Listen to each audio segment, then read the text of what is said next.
So you've bought your new DJI Osmo Nano. Comes with some pretty decent bits of kit, doesn't it? What else are you going to need? Let's take a look. Good girl.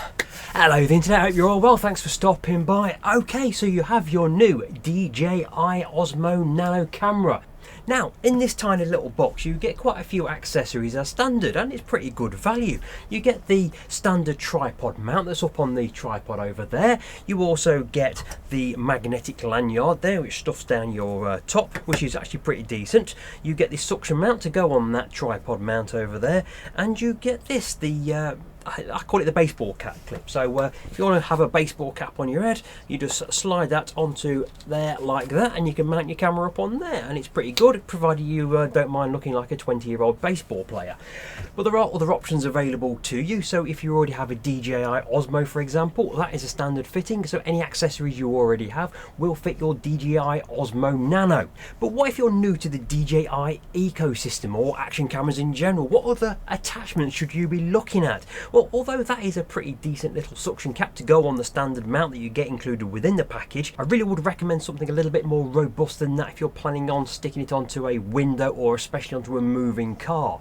It's very good to put onto the inside of your windscreen in your car, so you can have a bit of a talking monologue as if you're in top gear perhaps, but you want something a little bit more robust than that. It will come loose. So I would recommend for internal use, for on windows, something a bit more like that, something where you can clamp it onto the window and then you twist and it sucks onto the window. You get far more robust connection, plus it's got an articulated mount. I shall put a link on the in the editorial below. Other than that, if you're planning on putting it on an external face of a car, actually on the bodywork, on the window, I would recommend something more like that, a 3-point suction. I mean, this one has an additional mount which you suck to it here, and it is very, very robust. I really would recommend spending some money if you're planning on doing moving shots on your car.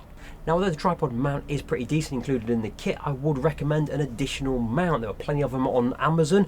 I would always recommend companies like the Smallrig one as there, or people like Neewer. They're very good as well. And you've got options there. That is a cold shoe mount that I can slide on top of my video camera. It also has a standard tripod mount. You can get mounts almost identical to that, but instead of the standard tripod mount, it comes with the 2-fingered action camera mount like you get with most GoPro cameras. It was very odd that they didn't include that in the standard kit, but then it is pretty good value as it is. It's just a little bit of additional expense if you need it. What else is there? Well, this was a slam dunk for me because I do a lot of POV videos, certainly on the racing simulator over there. It is the action mount headband. You stick that on your head, put the camera on there, and away you go. It looks a lot more stylish than running around with a baseball cap on. It stays a little bit more secure, and it's good for doing things like park runs on a Saturday morning. These are really, really good. That is the best mount that I can recommend to you. It also fits around the dog's waist as well, so I can do the dog's POVs as well, and that is really, really good.